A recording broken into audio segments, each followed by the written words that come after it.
Hey, it's Lucas Skrobot, and today I have a short announcement of changes that we have been making to the podcast, to the show. And the reason that I'm sharing these with you today is because I want to set some fresh expectations, some fresh vision of where we are going with the show so that you know what to expect moving forward in the days, weeks, and months, probably years to come.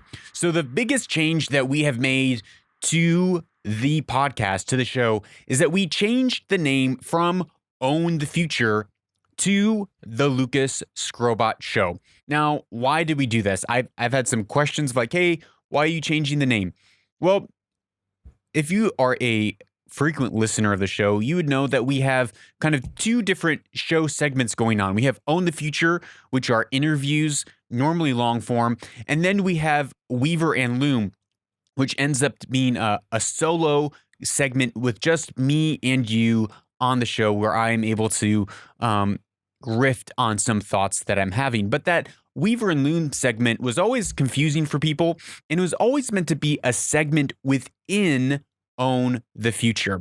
Another reason that we are shifting away from having the name of the show to be Own the Future is because I realized that Own the Future kind of encapsulates the promise of the show. It's more of a tagline rather than really the title of the show. So in order to consolidate everything into a more simple, understandable thought, I looked at how a lot of other hosts structure and brand their shows, and it's always, the so-and-so show, the so-and-so report, across, radio. That is really how they do it. And it made me realize I really don't listen to, the classical podcasts that are, highly produced with lots of narrative in it, like serial podcasts, other things like that. I am more of a listener to audiobooks and to talk radio. And that's really who I am as a host. And that's really what I'm bringing you. I'm bringing you more of a talk radio side where I'm able to share some of the way that I view the world, bring on experts who are able to share what's happening and how they view the world, and help frame for you how together we can view the world, take responsibility, understand purpose, and own the future. So Own the Future is still in there in the show, but it's become the tagline and the promise. So the show's name is The Lucas Skrobot Show because in so many ways, I'm hosting there a lot of my thoughts, and it's the simplest thing to package it in. And then the tagline is going to be Own the Future. That is the promise. How do we take responsibility to own the future?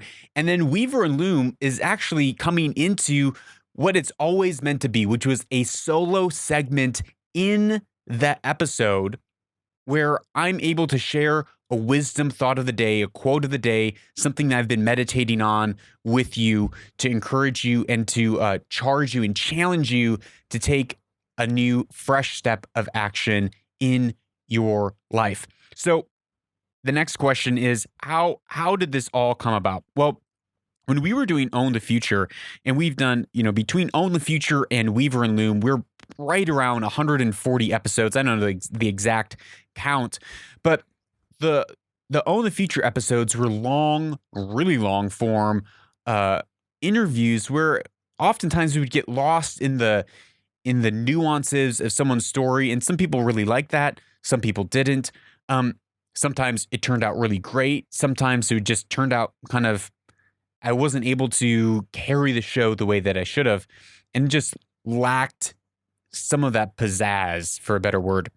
And then Weaver and Loom was just kind of sitting there off by itself, awkwardly, and not really integrated well.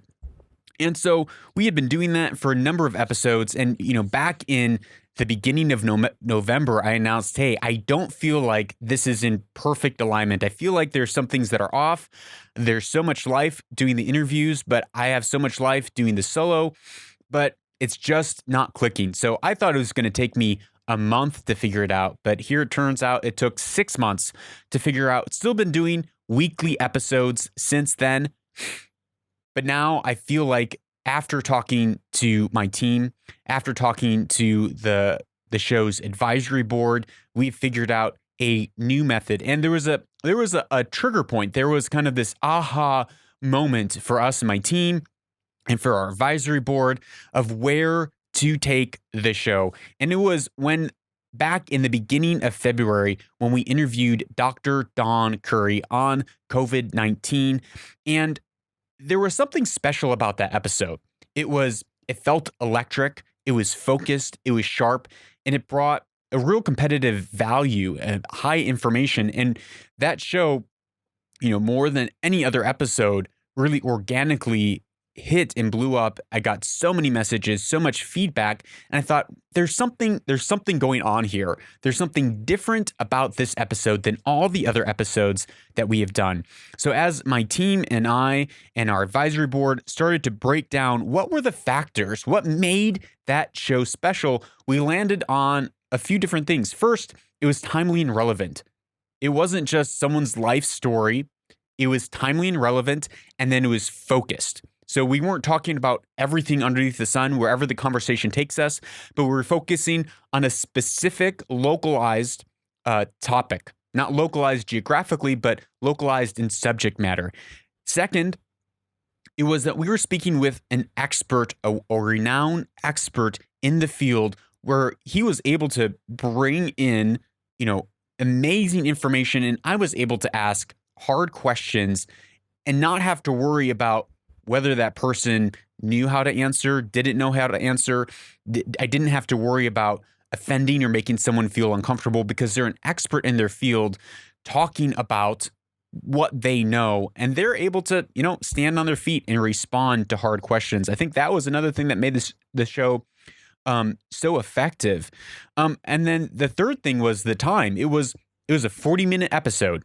It wasn't 2 hours kind of meandering around, but it was tight, it was short, and it was focused, bringing a lot of value to you as the listener. And that's what I want to do. I want to bring you value as the listener. So from that, we realized that the shift that we should make as the podcast is to move more towards kind of a talk radio method. And it's already kind of been like that. But as me and my team looked through, okay, how does talk radio schedule their shows? Normally, they have if it's a 2 or 3 hour segment that they have on air, they'll have 2 or 3 40-minute segments. And so from now on, moving forward, we're going to bring on an expert on the show discussing a focused, timely, and relevant topic that will apply to us globally. And then we'll split it into an hour interview. The first 40 minutes will be on part 1. And then part 2 will have the concluding 20 minutes of the interview, followed by me and you just kind of processing. After we have a conversation like that, normally they're heavy, they're getting into deep subject matters, and it takes some time to kind of like process, okay, what just happened there? And so I'm going to take about 10 minutes after the interview to kind of process through some of the things that stuck out to me, what I'm thinking, how I think it impacts my life, how it challenged my life, and then to give a charge to you of how we can actually take this beyond just something that we've listened to and learned, but something that we can take action on. And then for the last 10 minutes of segment 2 will be a Weaver and Loom segment. So I'll bring a quote, I'll bring an idea, I'll bring an antidote or a story that I've been thinking about, and I'll share that with you. And again, share some thoughts and processing on what this quote means for us today. And normally it will somehow tie into the conversation that we've just had. So tomorrow morning, Monday morning, or depending when you listen to this, it will be an episode with Brandon Polk. We'll be talking about the Ahmaud Arbery slayings in Georgia, which happened a month ago. It's blowing up all over the news right now. And it will be on Monday. I will release 2 episodes. The first segment will be the first 40 minutes of our talk. And then the second segment, the second episode, will be the last 20 minutes with another 20 minutes of me debriefing and processing together with you what we learned, what we heard, how we can apply it, along with a quote and a Weaver and Loom segment. So I'm really excited about this new way going forward. Right now, we're still at once a week, but what we're building, me and my team, I have a new producer, Treese, who he was working with me back when we were doing live interviews with guests in the show. He was back there doing the live cutting and helping with producing. And so he's coming in on the team as a producer to help land guests to focus content. So I'm really excited to have Treese officially on the team, on the show with me. And so as we build out infrastructure, we are going to slowly ramp up from right now 1 episode a week, 1 interview a week, to hopefully we'll be getting back up to 5 shows a week to be able to bring you the most consistent and valuable content across the globe competitive. So I just want to say thank you for choosing to be here with me. Thank you for listening to this show. Without you, we would not be here. And so we are so grateful. Please, if you're listening to this, reach out, say hi. I would love to hear from you. And also, we are starting a new WhatsApp text group. You can text me personally on WhatsApp, +1 202 922 0220. Please text me your questions, your thoughts. I would love to have more interaction and engagement with you, the community. So that is again, +1 202 922 0220. And I hope to see you there in WhatsApp. WhatsApp me. And that's all for today. That's all for this announcement.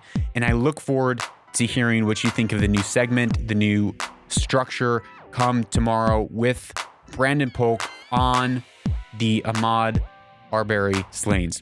That is all for today. Remember, this is a Lucas Skrobot Show. I'm Lucas Skrobot. And if you take responsibility, you will own the future.